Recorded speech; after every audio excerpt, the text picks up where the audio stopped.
I can play that. What happened was the original time when I met this thing in the woods, that is not, repeat not, when this recording was made. This recording was made in my garage on the 3.5 days after I brought this thing home wrapped up, and I had unwrapped it several times, examining it in detail, being as close to it as I am to you, and thinking it was dead, absolutely dead. Touching the wound, seeing the blood, it was a dead piece of meat, and I had thrown it back in the freezer several times.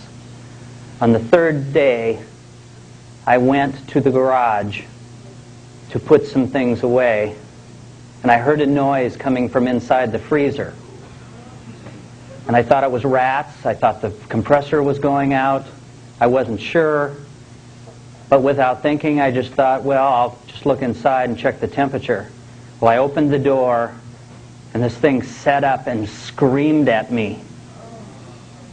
A deafening scream that made me feel like something was pushing against my chest. Later on, this thing did this over and over until finally it didn't do it anymore. I don't know if it became accustomed to the weird look on my face or what, but it didn't do it anymore. But one of the times I recorded that sound, and that's the sound I played on Art Bell, and that's the sound I have here, and I will attempt to play it.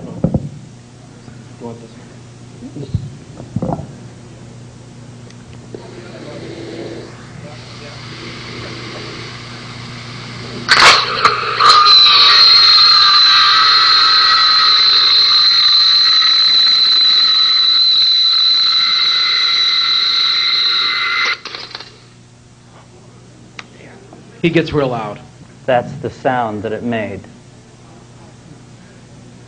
In the book, Jonathan talks about how Gary just about blended with the gyprock on the wall when he heard that sound. Yes, sir.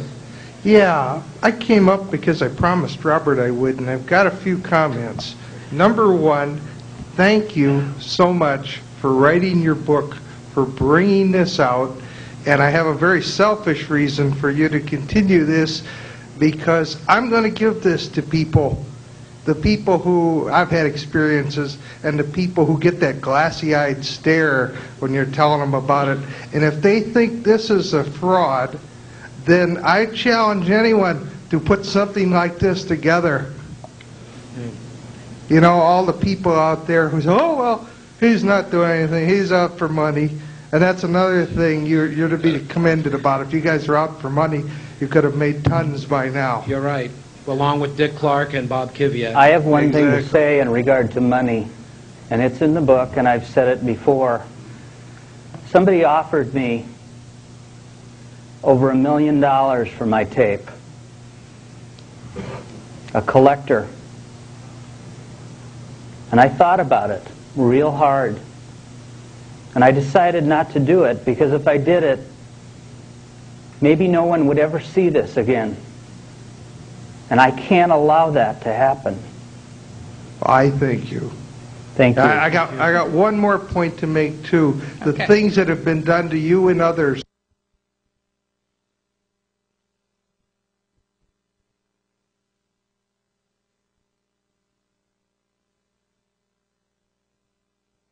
This field.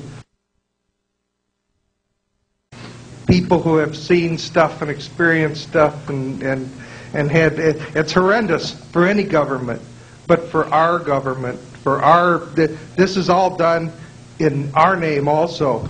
That's right. And for this government Now to you know do where some of this- your tax dollars go. Yeah, for this government to do this is unconscionable. Yes, it is. Thank you. Thank you. Yes, sir. Hi there.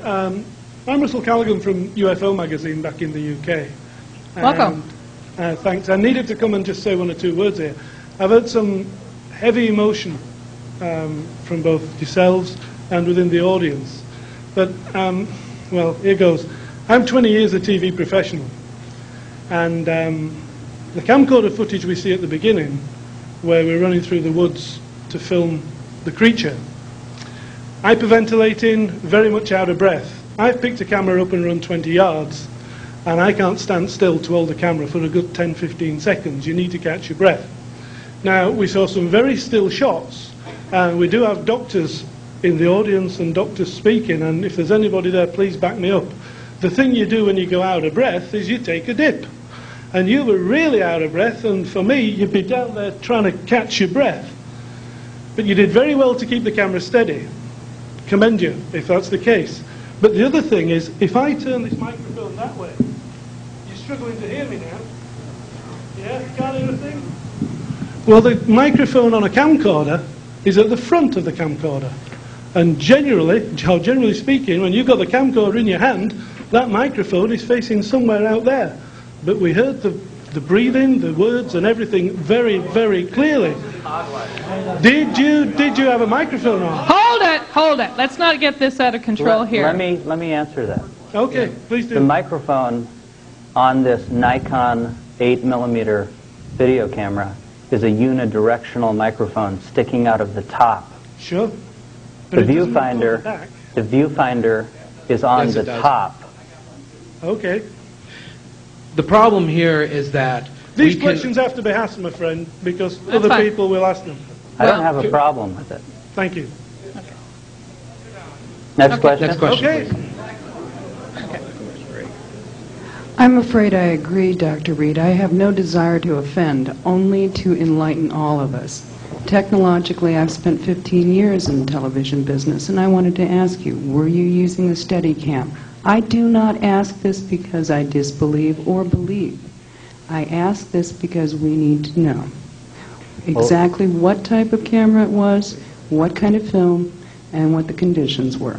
Nikon straight 8, about 7 years old now. Standard Nikon video camera, older model, no Steadicam. And if you think that's steady, I'd hate to see, what Yeah, wasn't. that's ridiculous. No, The other it's a camera, reasonable question, sir. the other camera that I had was a 35mm Nikon camera. Okay, fine. Standard film, some slide film, some print film. Thank I you. shot everything I had. Thank you very much, sir. Thank you. Yes? As some of you know, I do reverse speech. And this was one of the more interesting reverse speech things that I've ever done. What was your name, sir? I'm sorry, I'm Larry Duffy. Thank you. And when you came out on Art Bell the first time and I heard you, of course I recorded it. And I basically believed everything you said. It sounded good. But I had to reverse it to find out. And I have spent more time reversing you and Robert than I have anybody else. Many, many, many hours. And I've got to tell you, you guys are telling the truth. Right. And when my mentor... Thank you. And when my mentor, Mr. Oates, came on the internet and said that you guys weren't, he ceased to be my mentor because that was total BS. Because I know the work, and I know that was slop job. That was terrible of him doing that. He obviously did not listen to your tape and reversed the whole thing. So, and I would like to know a little bit more about this alliance. So you kind of glazed over that. We can talk about that some other time. Okay. Yeah, there's still a lot of information. Just a group of people who are organized to help some specific contactees. For their own gain, though, really. Yes, sir. For their own purpose. Okay, Dr. Reed, maybe I missed it in your presentation or you didn't have a chance to tell us, but what actually happened to the alien itself? If it was a corpse, did someone take it away or did it run away? On the 9th day, when I drove past my house, I saw all these vans emptying my house. I went back hours later and found my house ripped apart. I went out to the garage in my house, and they had, not only had they taken the body, which at the time was alive, but they had taken the entire freezer out of my garage by removing the door frame from the wall. Yeah, okay, I sort of get that. This happened 9 days after they took the... From the day that I started. brought it home. Right. But you said 3 days afterwards that you saw the things screaming at you from the fridge. I want to know what happened after that point, basically, if you remember. At that point, the question is what happened to Freddie after he was reanimated. Right. Well, from time to time, after trying to regain a little composure,